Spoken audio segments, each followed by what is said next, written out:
actually in two sections. The first half of this is about open meeting law. The second half is about public records. And just as a background, first of all, I want to introduce my deputy, Chris Winters, my chief of staff, Eric Covey, and you know, we kind of collaborate on this, and so it's we'll take your questions as you go. Don't hold them to the end. Just ask as we're making the presentation. My background, a little bit of my background, is I had 18 years on the South Burlington City Council. The last 8 of those years I was the chair. I also served pretty much on every board, county board that there was, solid waste district, metropolitan planning, regional planning, all the different boards, bus service, I did it all. And then I served 8 years in the state senate before I became Secretary of State. And I've been Secretary of State since 2011. So we'll get started. This all started, first of all, going back to 2011. We realized that there was a shortfall of education for the public, for the townspeople, for the town's select board members, town officials, for anybody, for state agencies, and we decided to put together a presentation where we could just introduce the language. And the good news is we've been able to keep it up and keep updating it as the legislature has made changes. So why are we here? It's about democracy, accountability, and openness. But the public has a right to know, and you're going to hear me say that often tonight. The public has a right to know. Open meeting and public records laws protect our direct access to the decisions that affect us, and these understanding these laws. No, Eric. Eric. Whoops. Short break, huh? We can go from the handout while it warms back up if you want. Yeah, there is. If anybody wants, there is a handout in the back. So understanding these laws makes everyone a better citizen. Good job. Yeah, I'm trying to get out of the view of the camera so you can be in the spotlight. It might be plugged in your power bar. Look, it's on. It's just warming up. This power bar. Oh yeah, it is. Well, there's a power bar over there. That's what the bag fell on. It's plugged in separately though. Okay. We're just doing this as a moment of solidarity for those without power. I know. I was sort of thinking I've been here, done this.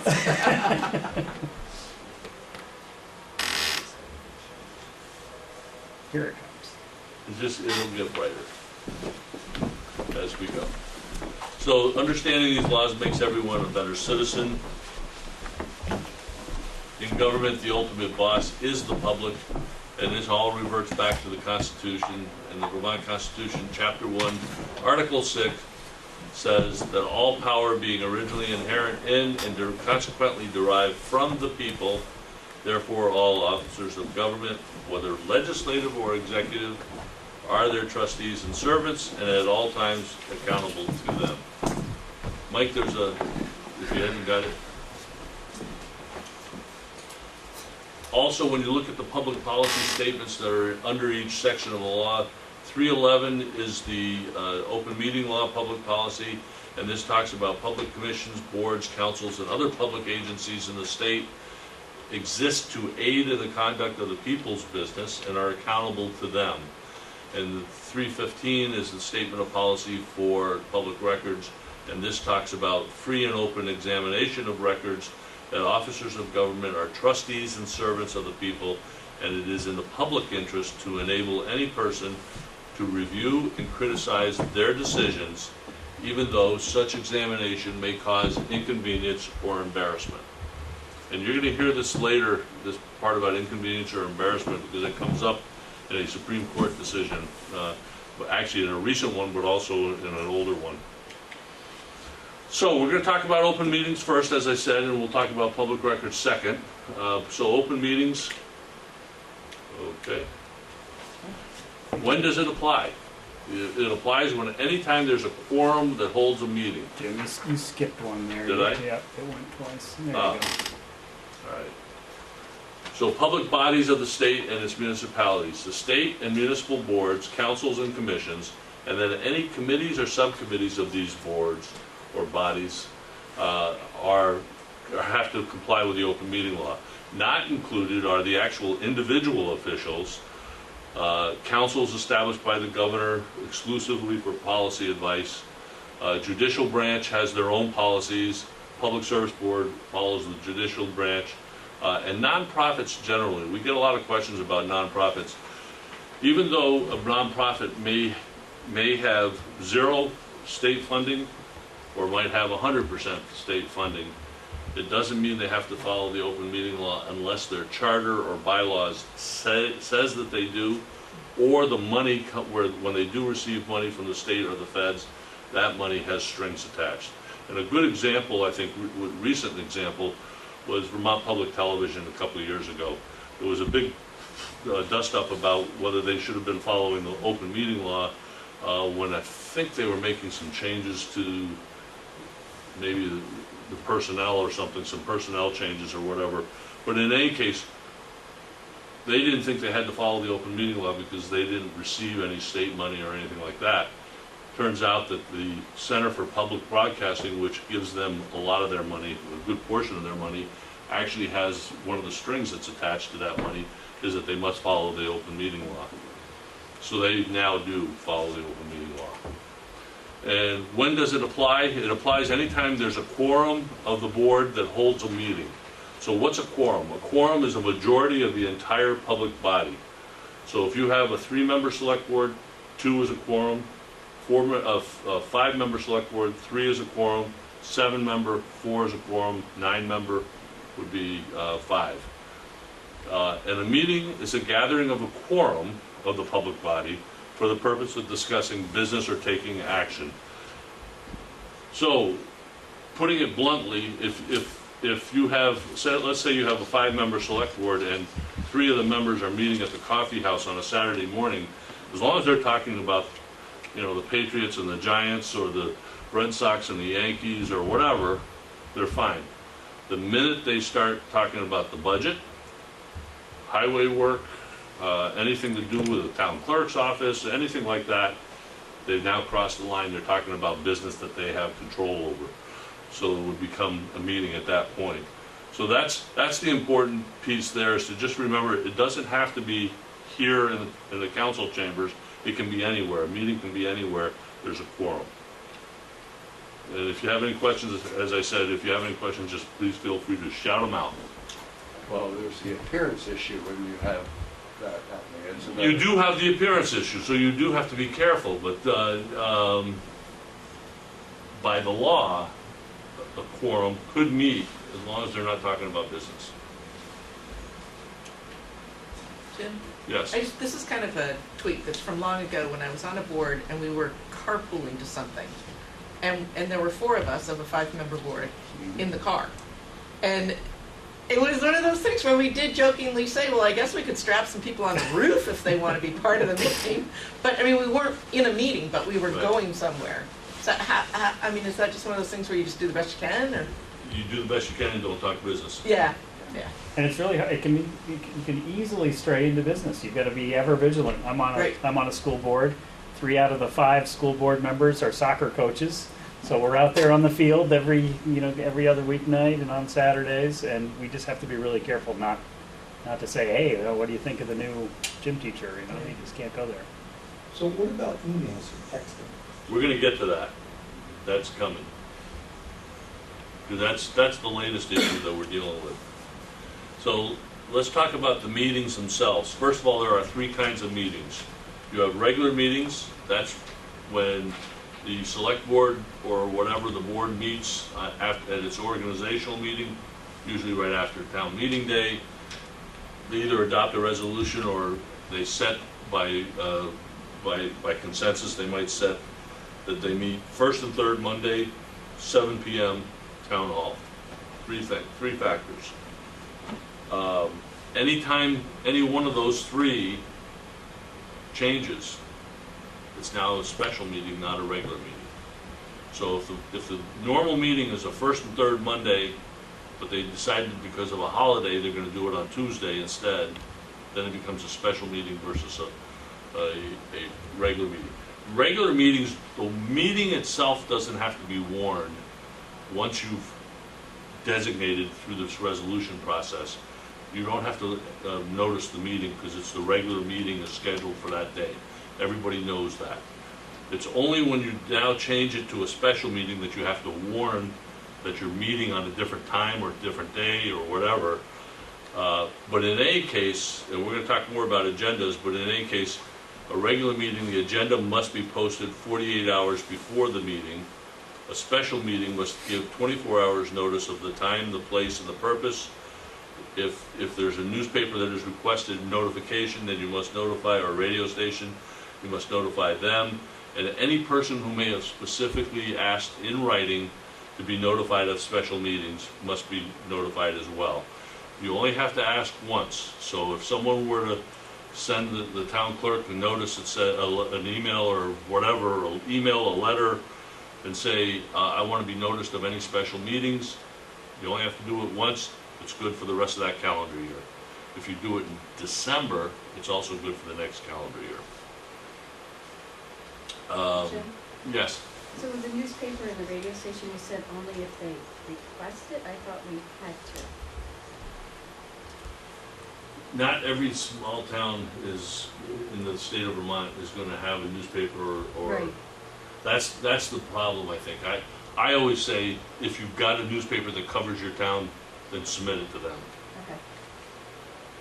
I didn't mean to mislead there, but if you do have a paper that oversees your town, then you should submit it to them. Okay, thank you. And an emergency meeting should only be used when necessary and really is for unforeseen occurrences that require immediate attention. We have seen cases, for instance, where a town might say, oh, we forgot to sign those documents on Monday night. We'll call an emergency meeting, Wednesday and come in and sign the papers then. That's not an emergency meeting. You could still have time to call a special meeting, give 24 hours notice. Emergency meeting would be kind of act of God type of thing, like what we just had experienced. Or even more so, there were hundreds of emergency meetings that occurred in Vermont back in 2011, right after Hurricane Irene hit us. There were meetings happening everywhere. In fact, some towns were having emergency meetings 5 times a day, because they'd meet at this culvert, that bridge, at the town hall, which was damaged, or the public works garage, which was damaged. So, that's different. An emergency meeting, you have to give some kind of public notice as soon as you can before the meeting, but you don't have to notice it 24 hours ahead of time.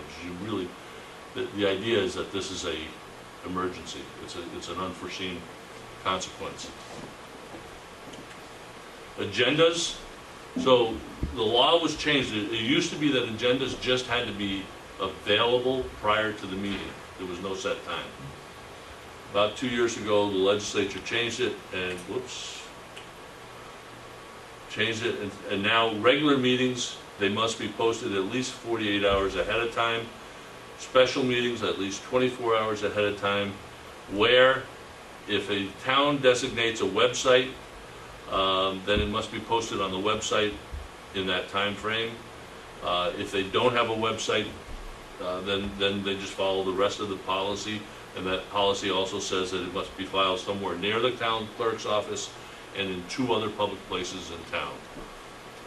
The one thing I always say to people is just make sure that these 2 other designated places are the same each time. Don't change them up on a constant basis. And you make them available to any person who has, prior to the meeting, has said that they want to be notified of any specific meeting agendas. Usually, I know in South Burlington, we used to provide a packet for not only the city council members, but also but our meetings were always on Monday. We used to supply it on Thursday night, and we would also have, for Friday morning, the press could pick it up at the office, pick up the packet. What else do you have to do? You should address specific topics to be discussed and potential actions in the agendas. It's not a good idea to have an agenda that just says budget. I'm trying to think of minutes. You got to be more specific than that. You shouldn't. The public has a right to know, and we're going to talk about minutes in a minute. That's a play on words. But the public has a right to know. And also, the minutes are your history of your town meeting, of your town board. So you want to make sure that those minutes can be read and understood, that they understood, and that the agenda, people know what's in that agenda. Let's see. The first item on the agenda, the first action on the agenda should be additions or deletions to your minutes. That was added by the legislature 2 years ago, and because it had kind of become practice, and so most people were doing it anyway. But the one thing that I caution people about on this addition or deletion piece, the deletion part I don't worry about. The addition part though, if you're going to add something to the agenda that wasn't on the agenda to begin with, you shouldn't take an action on it. So you should just notice it, say we're going to add this to the agenda for information purposes only tonight, and then we'll warn it on the next agenda for action. It's too open for abuse, where a select board could sit down and realize they had a contentious issue that they were going to take up the next meeting, and all of a sudden they see there's nobody in the room, and they say, well, let's take it up tonight, let's add it to the agenda, we'll deal with it tonight. That's a no-no. You shouldn't do it that way, if it's especially if it's a contentious issue. But I always tell people, warn it as an information meeting that night, and then add it to the agenda the next time for action. And that's exactly what this is about, giving the public some notice so that they understand what's happening as well. Oops. And I'll just add there, Jim, we get all the worst calls. So we hear about the bad behavior out there, and we know there's not a lot of it happening, but when it does happen, they tend to give us a call. So we do hear about the abuses. It's a really tough balance. You want the public's right to know, but you also want to be efficient as a board member. So the temptation is always there, like, well, this just came up last minute, let's just get it on the agenda and get it done. But if you look at the intent of the open meeting law, it really is about the public having an ability to be there and to participate if they want to, make a comment if they want to. So if you pop it on the agenda last minute when nobody knows, you're not fulfilling the intent of the law. So the minutes must give a true indication of the business of the meeting, covering all the topics and motions. They should not be verbatim. Minutes should not be verbatim. And we often get people will call us up, citizens will call us up and say, hey, I stood up at my meeting and I made a statement and they didn't put it in the minutes. They don't have to. And they just have to give an indication of the business of the meeting. They need at a minimum to identify what members of the board were present, if there were any active participants. Now that's a place where they could list the names, and usually you would. Any motions, proposals, resolutions, and their disposition, vote results, and individual votes if there was a roll call. When do these have to be posted? No later than 5 calendar days after the meeting. That provision of 5 calendar days has not changed in over 30 years. That has been in existence for years. What changed 2 years ago was the next piece that says that if you have a website that you designate, then it has to be posted in that 5-day period on the website. We had a lot of small towns in Vermont, a few medium-sized towns that really fought that when that was being proposed by the legislature, saying, oh, it's too difficult, I'm going to have to hire a full-time person just to deal with the website and all this. And today, that might have been true back in 2000 when the internet was really getting up. And if you remember, if you had an AOL email account and you wanted to upload a document and send it to somebody, it would take you 20 minutes. You'd see the thing going around and around and around, take you 20 minutes to upload it, and then when you hit click, it would take a few minutes before it would actually get there. Now it's just point, click, and it's up. So it's a lot different than it was. And the minutes should be made available for inspection and copying upon request after that 5-day period. So the next question we get from people is, what about draft minutes? Because after 5 days, it's only draft. They're not approved minutes. First of all, this law doesn't even recognize draft or approved. It just says minutes. So the advice that we give, the advice that VLCT gives, is that if it's, after, you have to notice after 5 days, you have to have them posted. Make sure that if they're draft minutes that haven't been approved and you want to approve them, or your board does approve them, that you then label that document as a draft. And then once you do update them, whether it's a week or 2 or 3 weeks later, then just make sure you just flip and take off the draft ones and put the approved ones in its place. If you don't, you can just leave them there, because you don't technically have to approve minutes. Neither in the statute nor in Robert's rules are there anything that's called approved minutes. It's something that everybody just does because they want to make sure the minutes have been given a look over. How about executive session? What is it? It's a closed portion of the public meeting. When is it appropriate? Only if the business to be considered fits into one of 14 different categories. And only if the public body begins in an open meeting, has a motion to go into executive session, and indicates the reason why they're going into executive session, and then it has a vote to do that. You can only talk, not action, in executive session, except for one thing, that one thing being real estate options. So you are allowed to take an action on a real estate option in executive session, but nothing else can be done in executive session as far as action. And we've had cases. We had one town that a reporter called me and said, let me read you the minutes and tell me what you think. And I said, okay. And they said they came out of executive session, went back into open session, and then there was a motion to approve what they approved in executive session. And I said, well, what was the motion? And she goes, that was the motion.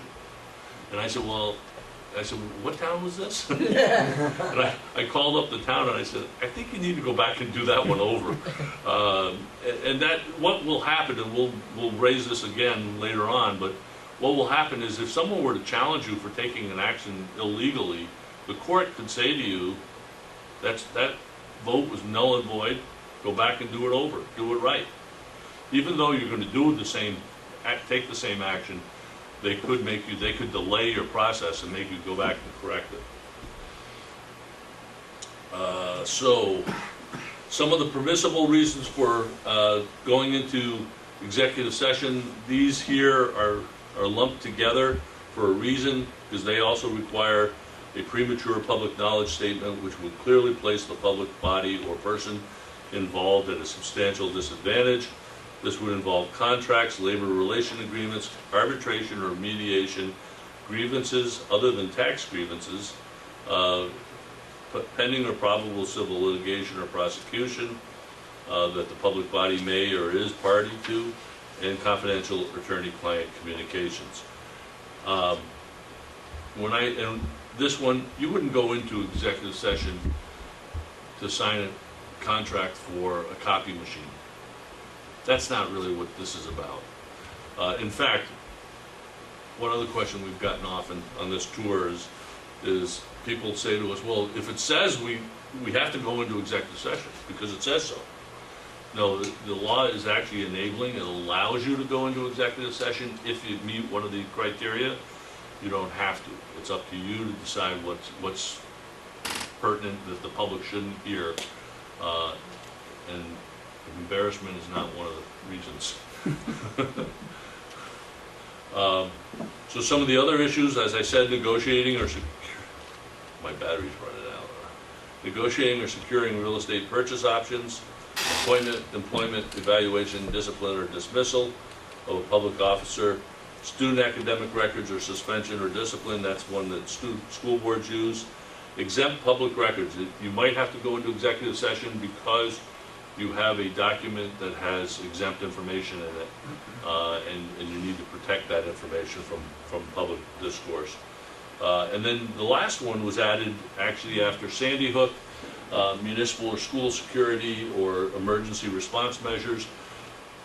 The whole idea is you don't want to give the bad guys your plans so that they know what's going on and how to beat it. Jim, can we go back to the, First page? well, no, I'm just. Does he need Okay. another battery? I don't want to screw it up. Does he need another battery? The, Where's my briefcase? There's a battery in there. I'm not sure. Is it running low? Yeah, I think it's fine, yeah. go ahead. the only action you can take is for real estate option. Now, I can see why that might be, because you want to put out an option on something, and Right. and if you were to bring it up in a public setting, it would give you a disadvantage in a negotiation. Exactly. But there would seem,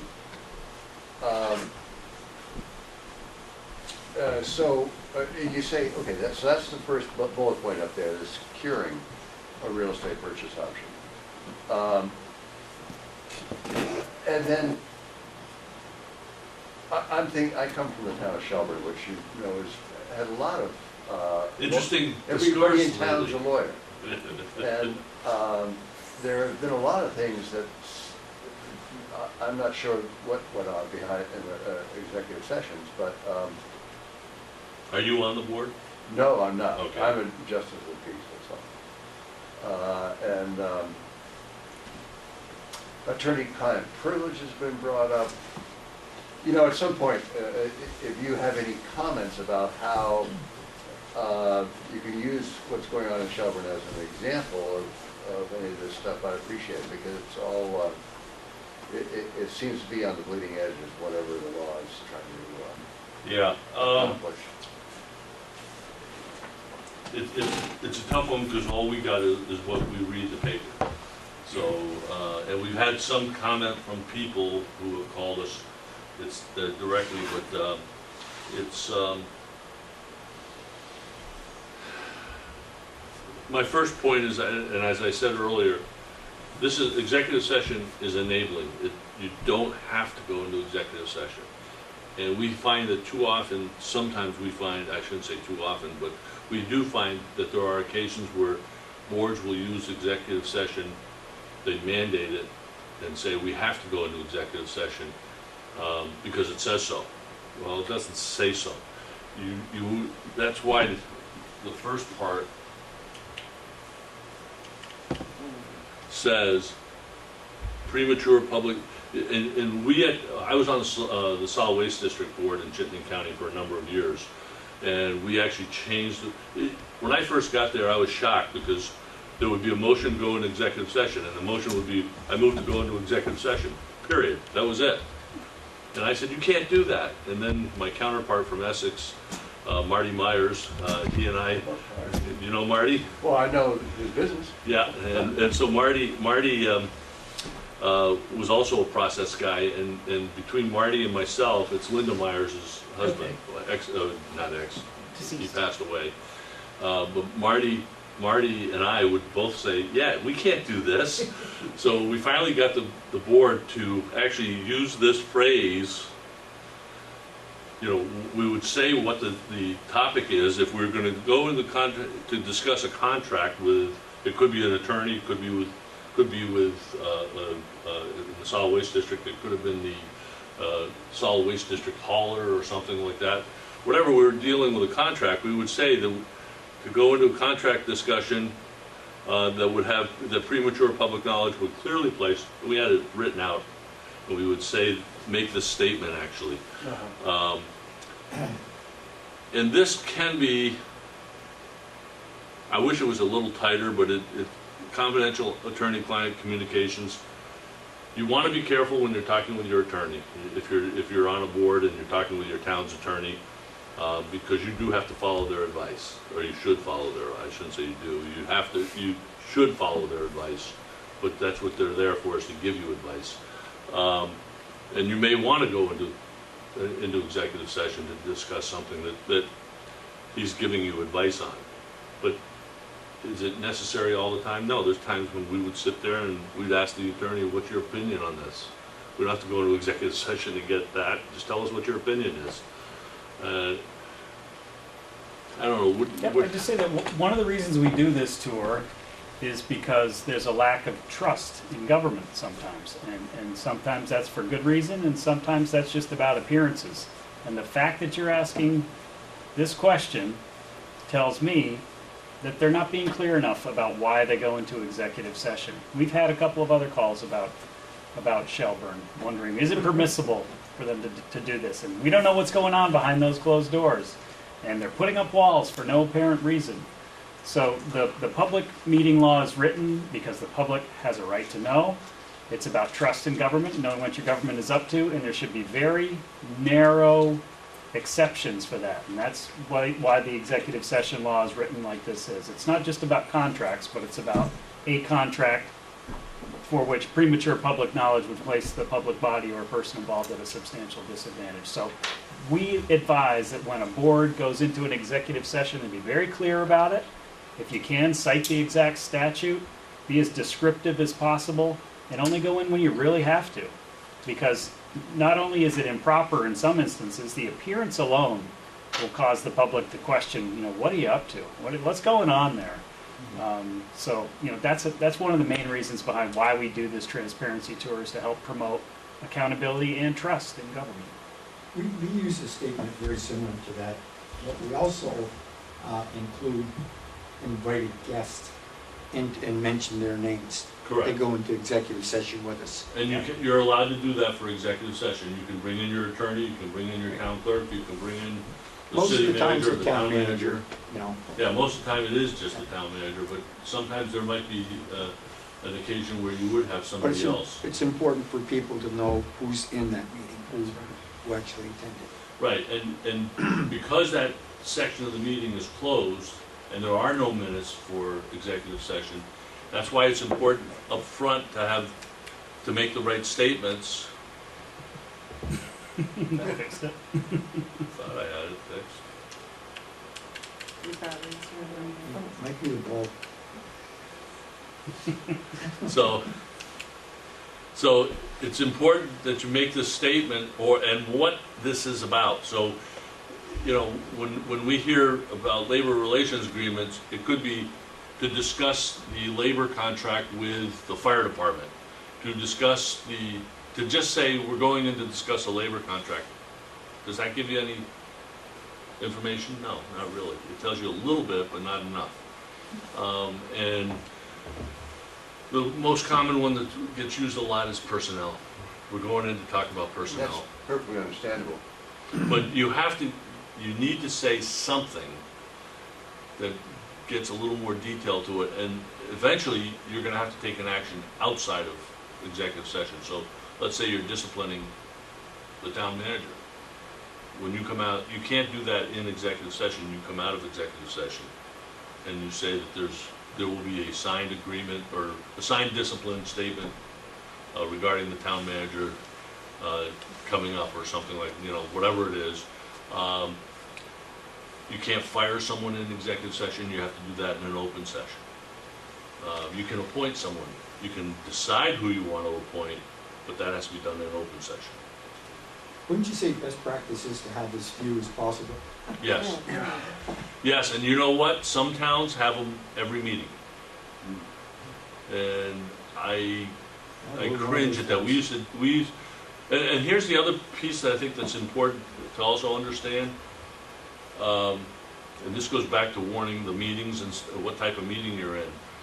If your normal meeting starts at 7 o'clock, and we've seen this quite a few times, where a town will say, okay, the regular meeting will start at 7 o'clock, but the board is going into executive session at 6:30. Okay? That's okay, as long as you say, we're going to start the meeting at 6:30 and immediately go into executive session, and the rest of the meeting will take up at 7 o'clock.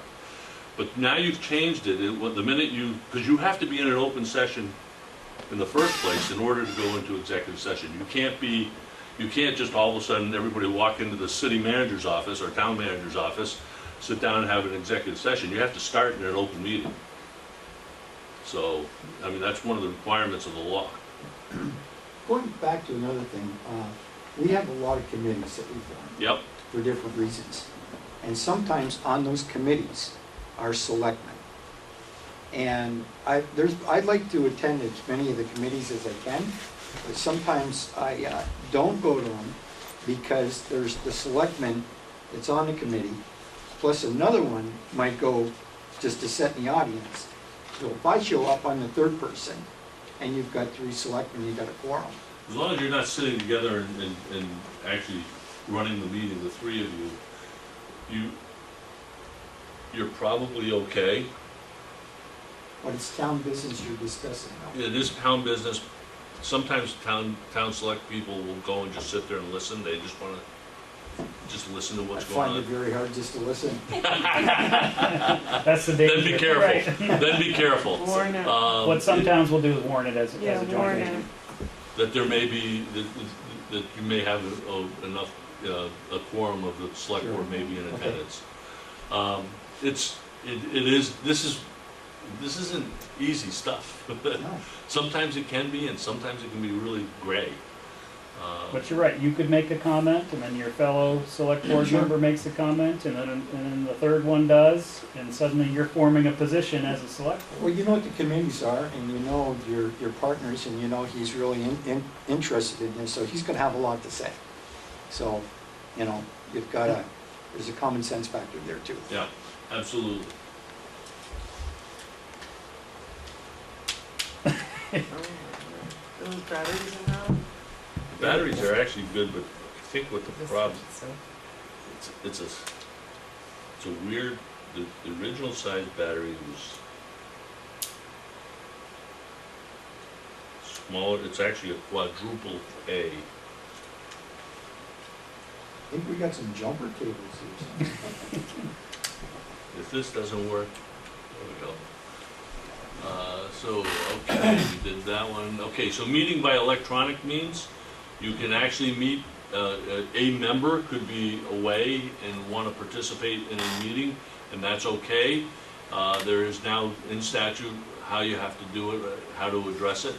The person, if you're on a conference call or by Skype on a laptop or something, you must identify yourself, him or herself, when the meeting starts, and the person must be able to be heard as well as hear what's going on in the meeting. And there are occasions where you could have a quorum or more participating remotely. And if that's the case, then you have to post the agenda must designate a physical location where the public can attend and participate.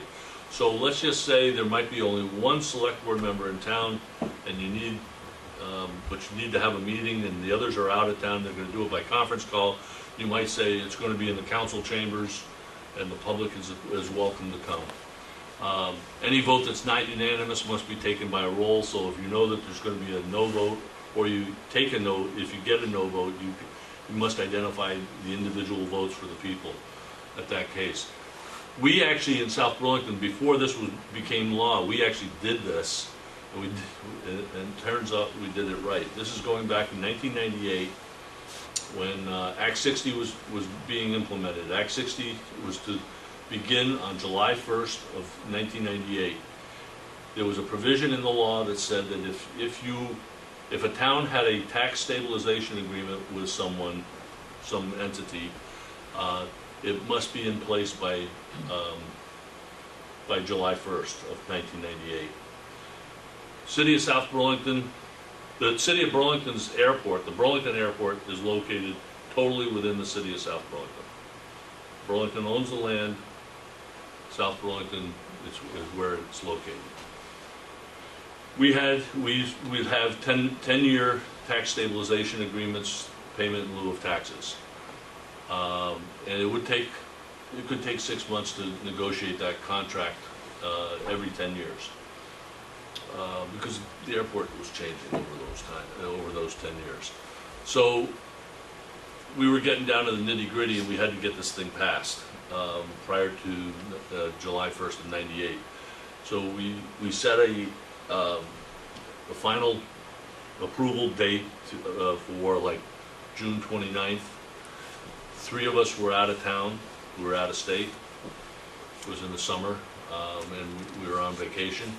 And we called in, we identified ourselves. It was actually set up in the town manager's office. The public was invited. We had one member of the public, one member of the press that attended. In fact, the member of the public asked questions, and we ended up approving it. But we did it all under the advice of our attorney, who was there to make sure we were doing this correctly. And then now it became law, and this is what it is. So you can basically hold a remote meeting if people are away on vacation. Can I ask you a quick question? Doesn't it, on the roll call provision, does an abstention count? For instance, I was Yeah, at a, abstention is a vote. I mean, Yeah. you have yay, nay, and abstention. so you have to do a roll call even if everyone says yay and there's Yeah, an I abstention. mean, a roll call it's not that big a deal. Well, I'll tell you, There shouldn't be that. the Vermont Downtown Board did that. Like they had a person participating remotely, and I don't know how many people were on that board. It's substantial. There were like 16 people there, and it was insane. Like they had a few of the things they were approving, and somebody would say, "Oh, I have to abstain because I have a conflict of interest or whatever," and then they'd go through the whole roll. It got a little tedious, but that's why I asked. Okay, so this is an important piece of open meeting law, and it's about public participation. And the public has a right to attend. They have a right to receive the meeting agenda in advance. They have a right to be notified directly of upcoming special meetings, and disability accommodations must be met to meet for everybody's requirements. And they have a right to participate.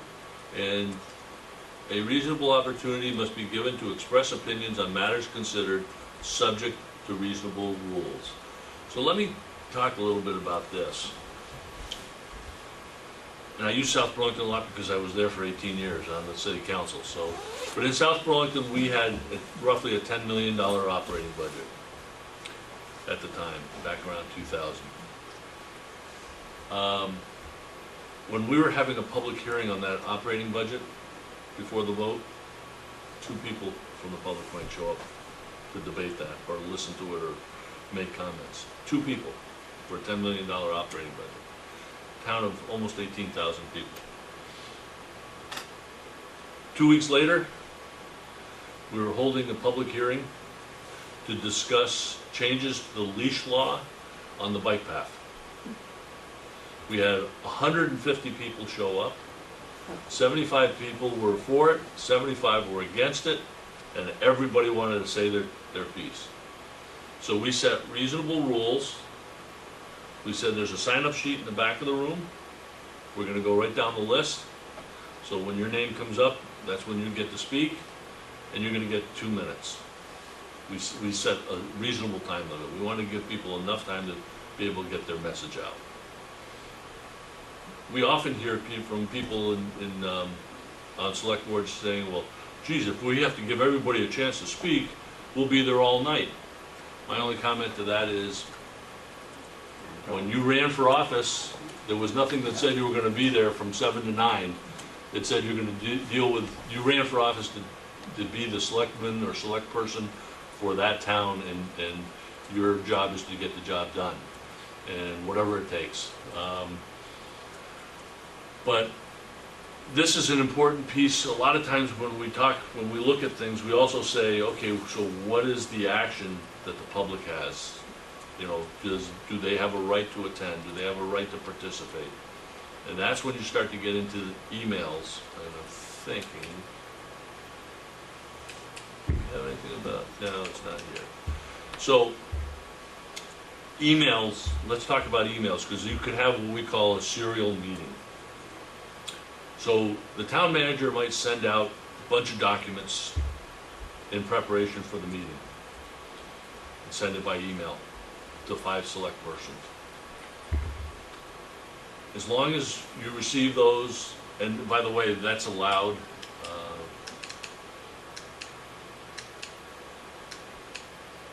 Did I go by it? Yep. Yeah, you're right. Yeah, it's way back. There it is. There it is. So what does a meeting not include? It doesn't include communications to schedule a meeting, to organize an agenda, or distribute materials to discuss at the meeting. So you can do that by email. You can distribute materials that'll be used at the meeting. You can try to contact your fellow members of your select board to, you know, I want to set the agenda up and this is what I want to do, and have a discussion about that. That's okay. But on this piece about distributing materials, if all of a sudden one person hits reply all and sends back edits to that document and discusses why they want to make changes or what changes they'd like to see, now you've probably crossed into a meeting. So what we advise people is if you're going to use email to distribute stuff, make sure that people do not hit reply all and send it back to everybody. Send it back, if it's the town manager sends you the documents, send your comments back to the town manager. However, you also could get into the you get caught up in a trap where you might, all of a sudden, I send you a document and we discuss it. And I get your comments, and then I send it to you, Barbara, and we discuss it. And then I send it to you, and we discuss it. Now you've started to create a meeting, a serial meeting, where you're trying to avoid the law by going one-on-one, but you're discussing that same piece of information. The legislature hasn't dealt with it, and neither has the courts. We're hoping that at some point the courts will deal with it and give us a ruling on what needs to be done.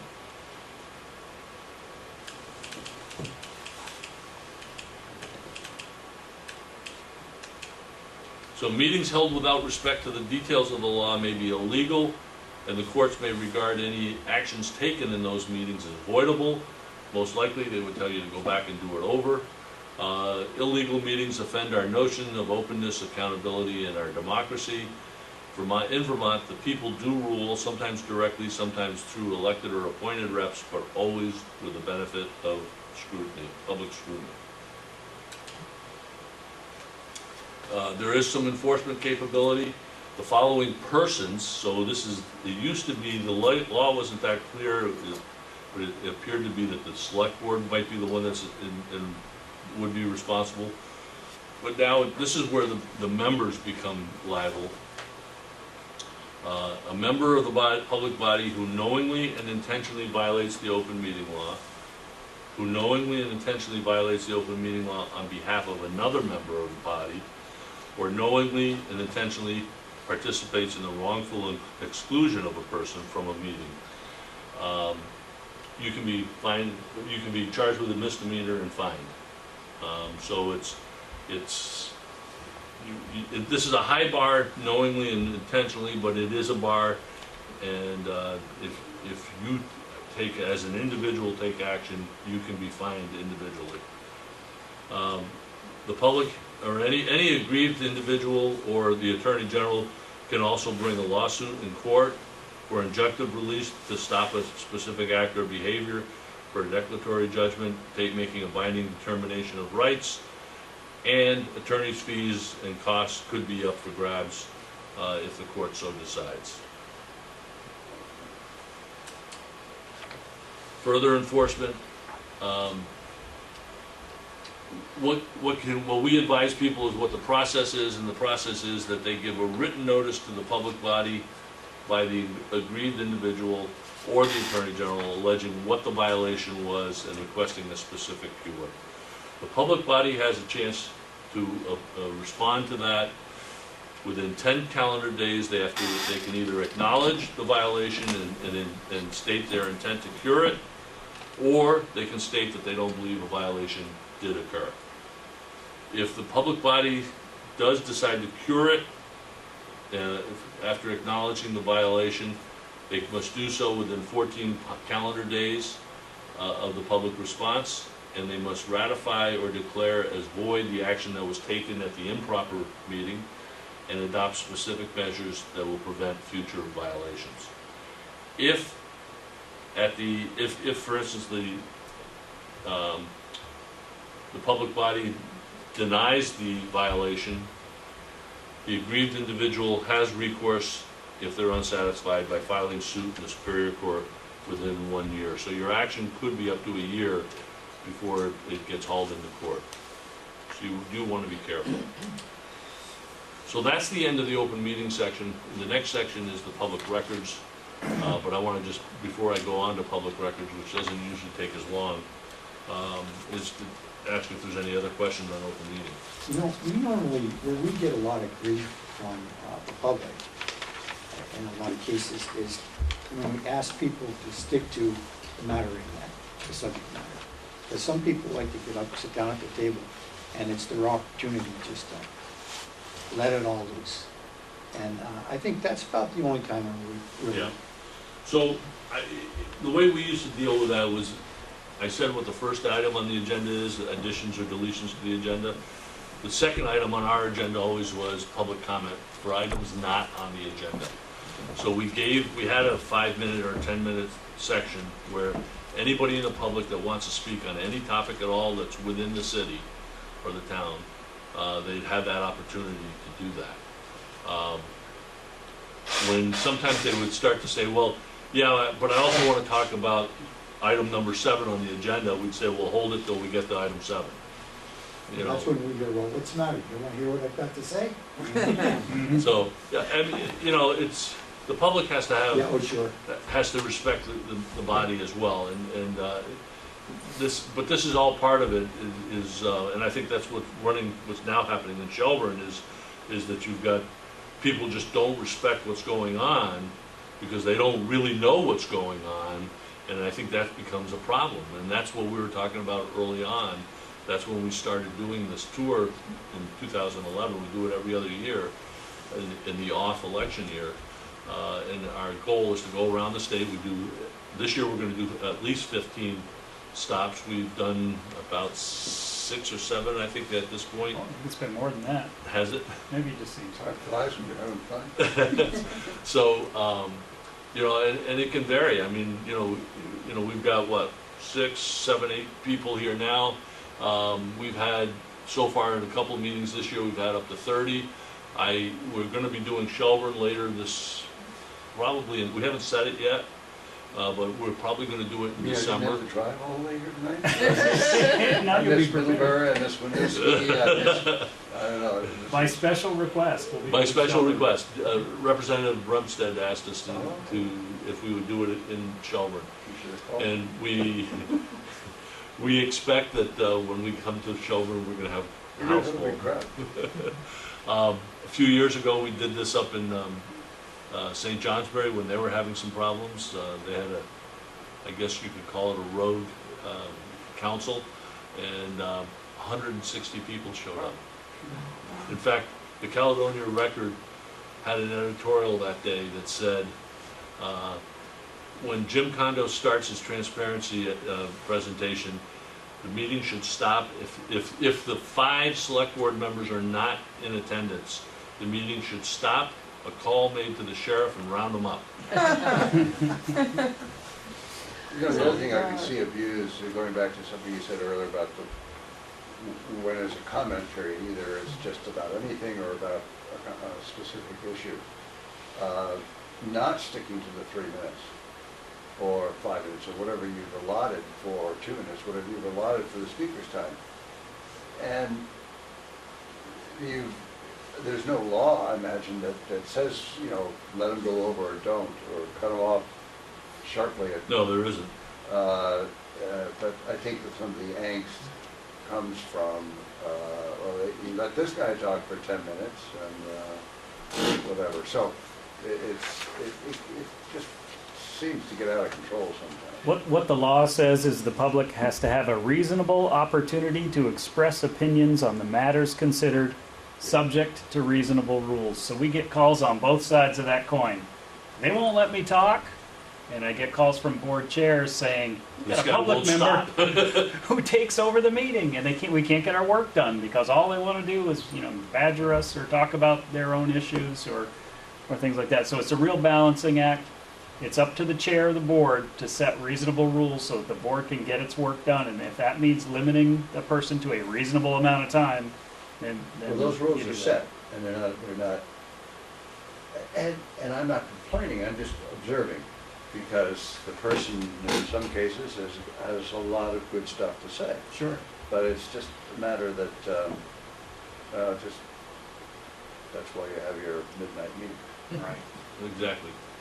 So it can be difficult. I mean, I went, myself and three other city councilors, well, 4 out of the 5, went back to a South Burlington City Council meeting a couple of years ago when there was a big, the new city council, we'd all gone our ways, and the new city council was actually under the old city manager was going, not the old one when we were there, but the new old one, who's now gone, where they were gonna try to take away benefits, retirement benefits from the retired city manager. Retirement benefits that we had put in place. And because they could find no action taken in the minutes. So they claimed that because it wasn't in the minutes and therefore it didn't happen, and they were gonna take them away. And we thought, geez, do you think that the city manager put his own retirement benefits in? You know, that he would do this without action by the board? So we went back to testify before them, and I remember the select board chair, or the city council chair said, how many people want to speak? And 4 of us raised our hands, and she said, okay, I'll give you 30 seconds each. And I looked at her and I just said, excuse me, I can't say my name in 30 seconds. So we eventually got a little more time to speak. But you have to be reasonable, and both sides have to be reasonable. And that's really what it comes down to. When you have that portion of the meeting where it's for items not on the agenda, it'd be good if it would be helpful if the person just doesn't want to get up and talk about the Iraq War, which the town council has no control over. It should be about town business. It's stuff that the town has control over. But you can't control everything, so. And I guess it just depends on the tolerance of the board. Well, we've had some pretty interesting meetings. I'm sure. But end results has always been pretty good. So, public records. What is a public record? It's any written or recorded information, regardless of its physical form or characteristics, produced or acquired in the course of public agency business. Records are not limited to just paper. It can be digital, it can be microfiche, whatever format it's in. It's what the test is. It's regardless of the physical form or characteristics, and was it produced or acquired in the course of the public agency business. All government records are considered public records. Some public records are exempt from disclosure. So and that's a pretty important piece. You'll often hear someone say, well, those are non-public records. There's no such thing as a non-public record. There's a public record that has an exemption that keeps it from disclosure. It's semantics, but it's the accurate way of describing it. Who must comply? Public agencies of the state and its municipalities, the state and municipal agencies, boards, departments, commissions, committees, and branches, instrumentalities, and authorities. This includes all municipal governments, schools, school boards, and any commissions that any of these entities have, any subcommittees or whatever. Again, nonprofits are generally not included in this unless there's something in their charter, bylaws, or in the strings attached to their money. Sometimes they might have a statement that says what the money is being paid for. Any of those records might have to be considered public records. So who can ask to inspect or copy a public record? Anybody. Now there is a separation between schools and the city. Interestingly, the schools actually, the provision in the school statutes actually says it's anybody that is a legal voter of the district. Whereas for a municipal government, it's any person. It could be someone from this town, from next town, doesn't have to be a voter. It could be from the other state, another state, it could be from another country. Public record is available to any person, period. And this statement was actually in a Supreme Court decision, Schlansky versus the City of Burlington back in 2010, that the identity and motive of the requester cannot be considered when weighing access to the public documents. Essentially, you can't ask them what they want it for, you can't ask them what they plan to do with it. If they ask for it, and it's a public record, they're entitled to it. How do you make a request?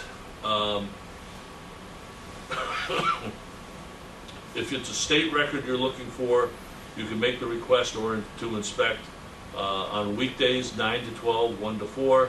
If it's a municipal record, it's during the customary business hours for that municipality. The reason it's worded that way is because a lot of municipalities, not all municipalities are open 5 days a week. Some might be open 2 days a week, 3 days a week, 1 day a week. So it's during their customary business hours. So the town clerk does not have to come in on their day off to respond to a public record request. Some tips for the people who are requesting information. Even though there's no requirement to do it in writing, it's a good idea, because in that, when you're doing it in writing, you can list or specifically describe the records you want to see. You can be clear that it's inspection or copy. Inspection means it's free. Copy means you're going to pay the charge for the copies. And the town clerk or whoever has the control of that document, if you want copies, should give you an estimate up front of what it's going to cost. And we'll get into the cost in a minute. And you can date your request and also include your contact info if you do it in writing. That's the best practice, but it doesn't matter. Someone can just call you up on the phone and request it too. How does a public agency comply? Well, if you have the record and it's available, you must disclose it promptly. Promptly is not described in law, but it's considered being reasonable. There are some exceptions, and these are the 4 exceptions. We'll go into each one of these in the next 4 slides. You can accept the request in any format. So if someone writes it on the back of a gas station receipt, you know, they want certain records, they could do it that way. They could do it by email, they could do it by phone. If the staff time costs are going to be involved, in other words, if there's going to be a lot of staff time involved in pulling these records together, the agency may at that time require that the request be made in writing.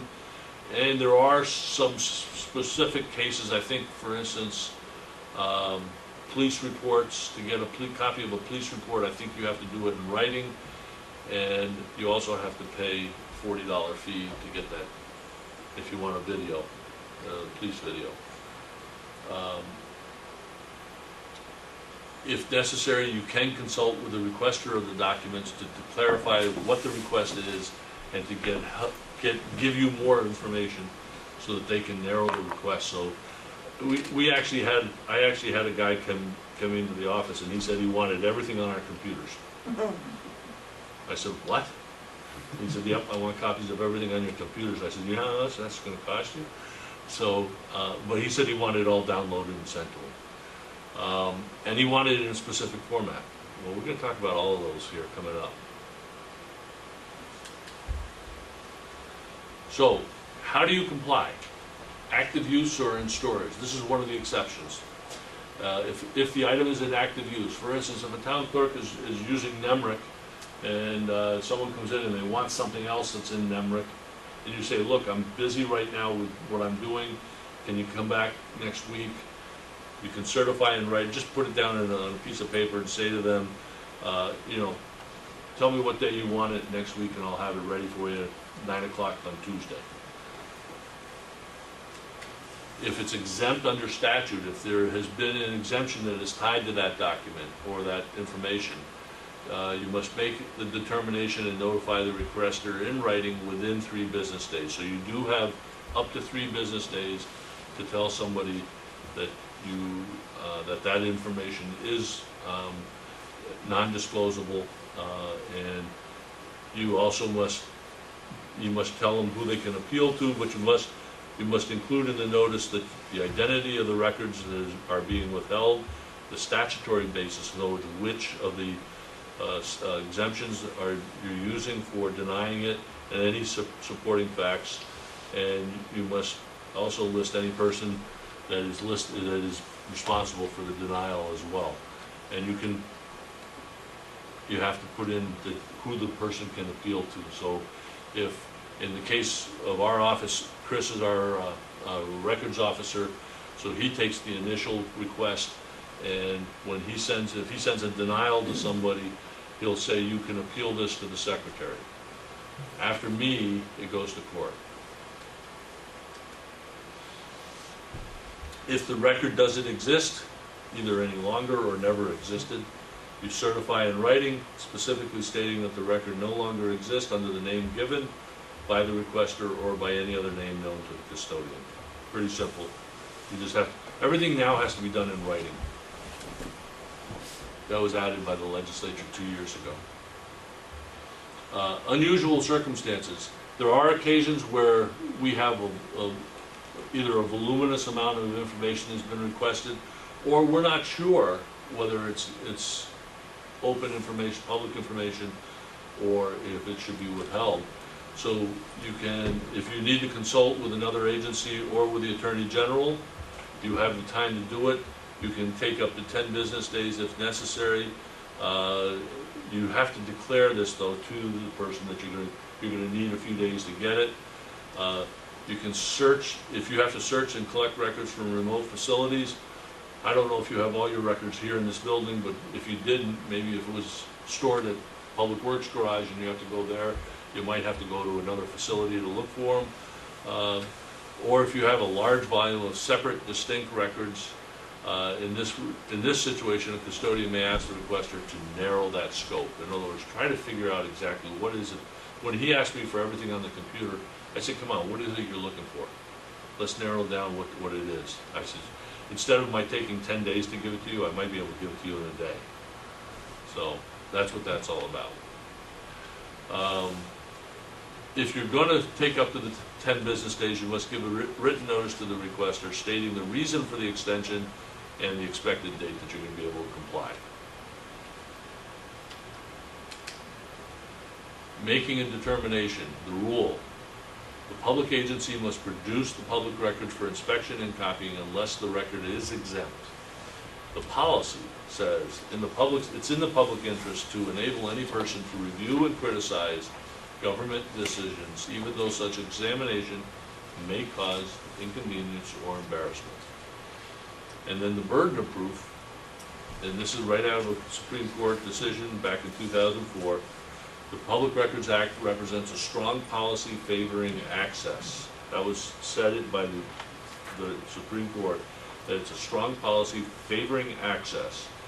And there was actually, that was 2004, it was also just in the 2 or 3 weeks ago, whenever it was, that the decision came down about emails, personal emails.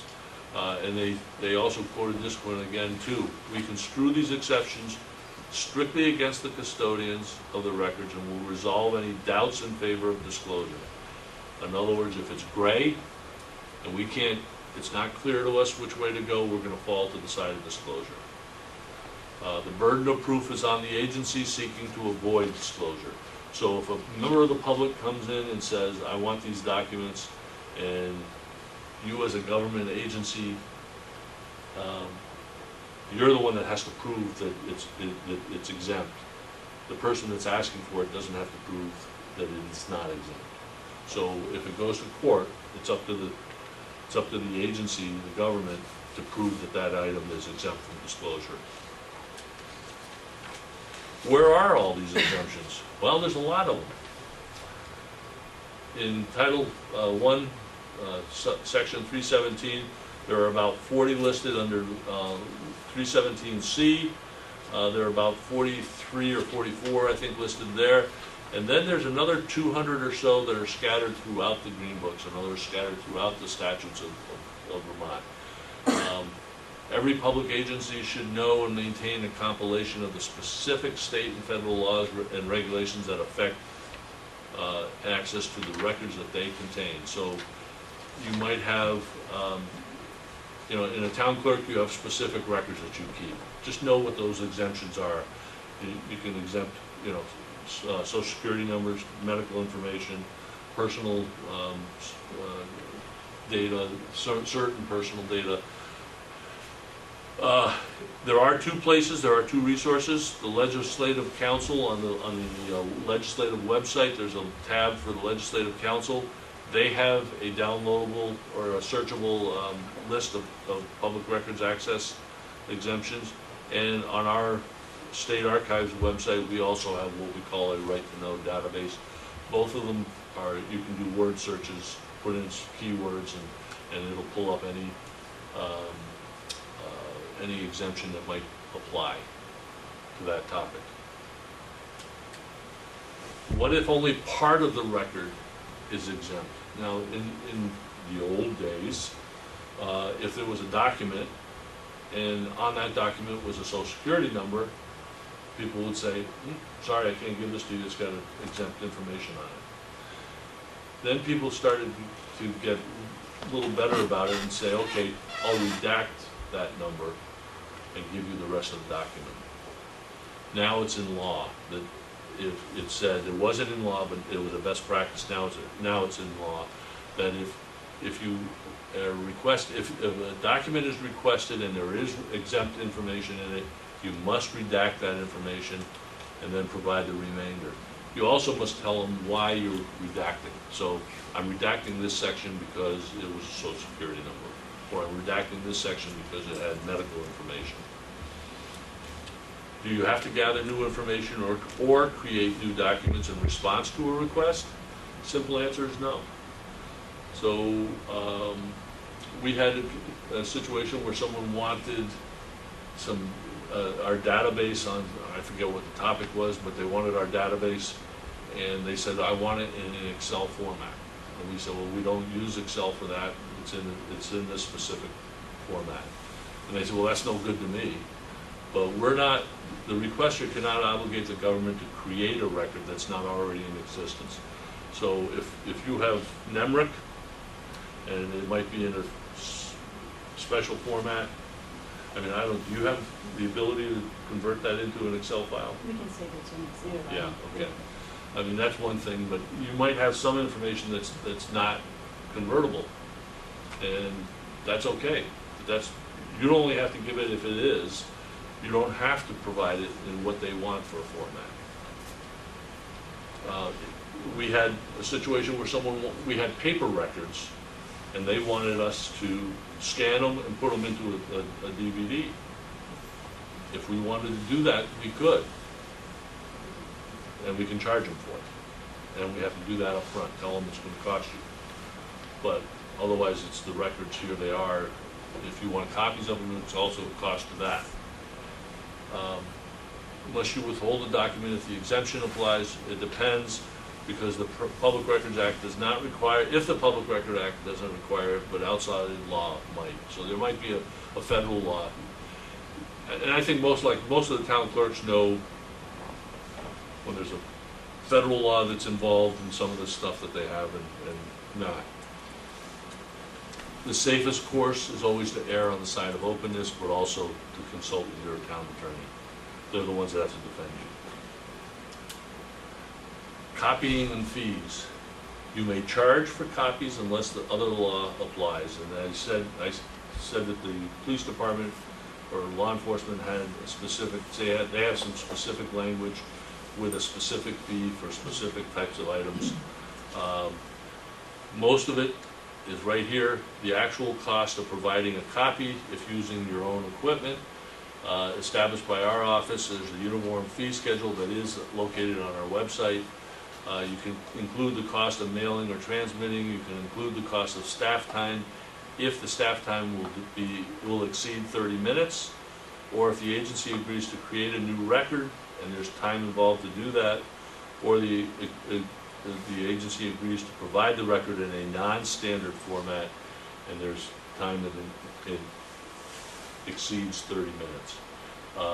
If so, you must do so in writing. You must provide an estimate to the person requesting the data if there's going to be a charge, so that they're aware of it. There is no charge for inspection.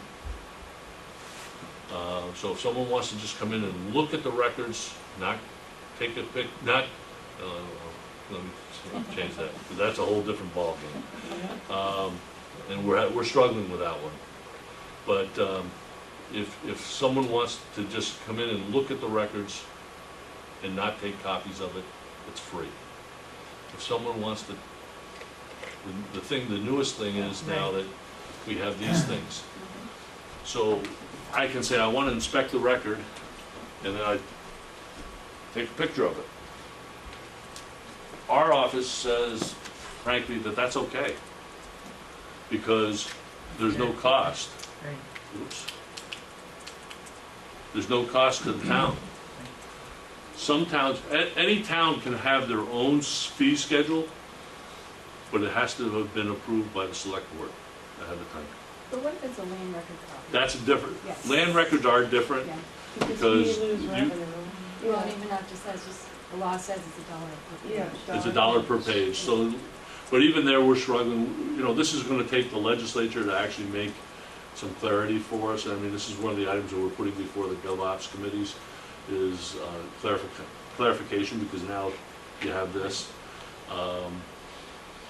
Most people pay Yes. when they take pictures, they pay. I told them, it's still a copy. Yeah, Yeah, Just because you didn't make it on a machine doesn't mean it's not a copy. most people do Yeah, pay, and because they don't realize give us it's a hard right. time. but there are some people that give a hard time. Yeah. And that fee goes to help preservation. Then we take their phones. So, yeah, and I mean, what we've stated is that we don't believe that there is a charge, but we've also said that it depends on each town what their policy is. Because the town actually can set their own fees as well. You know, if you're requesting copies of documents, 5 cents for a single page, 9 cents for a double page. If it's a CD, I think it's like 85 cents for the CD or something. I forget the numbers, but it's all there on the uniform fee schedule, which is on our website. You know, these have to be updated. And let me be clear, the one thing that government struggles with, the legislature struggles with, is technology. Technology changes every 3 to 6 months. Legislature, or laws by the legislature, change every 6 to 10 years. So it's hard to keep up with it. I remember back in 2003 or 4, when I was on GovOps, I was chairing GovOps, we were actually discussing emails, because emails had become pretty dominant by that point, and we were going to put the word email in, and I remember we had the discussion, well, you know, 10 years ago, emails didn't even exist. So what's 10 years from now going to be? And thank God we didn't put just email, and we put electronic messaging, because you now have text messages, you have Twitter, Facebook, Instagram, Snapchat, I mean, all these different things that are out there. And 5 years ago, a lot of people wouldn't have known what Facebook was 5 years ago. It really just mushroomed. And, you know, so it's hard for government to keep up, and really, I always tell people with legislatures and transportation is different, because you guys, you're more into the paving and stuff like that, culverts and bridges. But in some of this other stuff that we're dealing with, you have to think kind of what's going to come down the pipe in the future, and try to word it in a way that can absorb or be flexible. But even in transportation, we're dealing with it, because the whole electronic vehicles, the self-driving Sure, vehicles are that's right, driving too. a whole new concept of who actually is the driver. If there's an accident, who was at fault? The car. So The insurance company, of course. I think that the balance is trying to figure out how to make the intent of the law obvious without detail specific. And when you start saying, give right of way to this vehicle and specify, you know, a plow truck or instead of saying to any vehicle that's in your space with service lights, or I'm trying to make it be so that you include, and I think the same with this, that you try not to be too specific in verbiage, but very specific in intent. And this is, and I'm certainly not picking on Vermont's legislature, because this is true across the country. Yeah, But legislatures have a tendency to get too far down in the weeds, yes, and they really should just set the policy at the top, and then let the agencies deal with it from there through rulemaking. Rulemaking's a lot easier to and a lot more flexible for the agencies to deal with, whereas statutes, when it's put in place, you've got to get both bodies to agree, and then you've got to get the governor to agree as well. And that's not as easy as it sounds.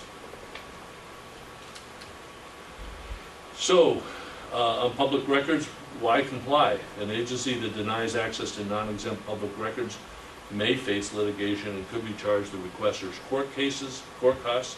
That actually changed back in 2011. It used to be that it was that the court may award attorney's fees.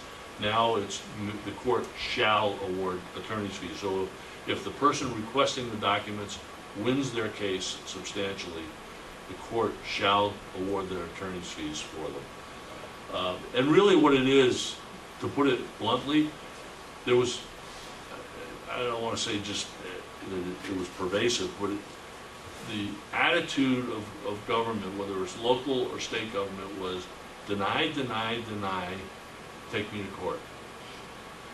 Well, the average person is not going to take a public agency or a government agency to court. And typically what we found was it was the press that was pretty much the only one that was taking anything to court. And I know I had at one point, when in 2010, when I first ran for secretary, the owner of Rutland Herald Times Argus had met with me, and he said that, on this issue of public records, and he said, look, I've got 3 lawsuits in court right now.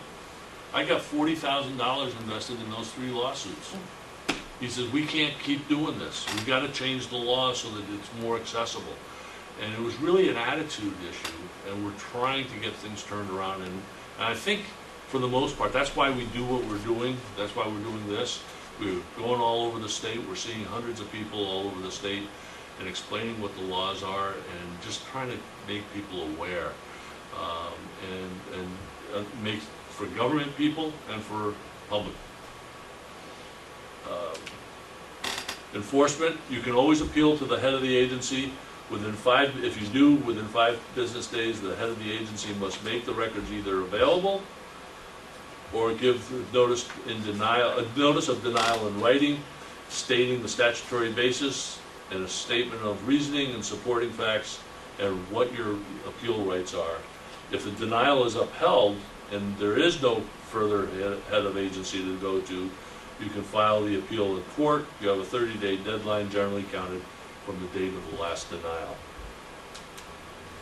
So that's the end of our presentation. This is a website, it's on your packet there. This is a website that the Vermont ACLU and the Society of Professional Journalists, Freedom of Information Committee, they're not associated with our office, but they're doing a survey looking for people who have been involved in public records requests to fill out a survey and give them some additional information as they prepare for both legislative and congressional discussions. Other than that, I thank you for being here. Are there any other questions? Thank you. Thanks for doing that. Thanks for coming out.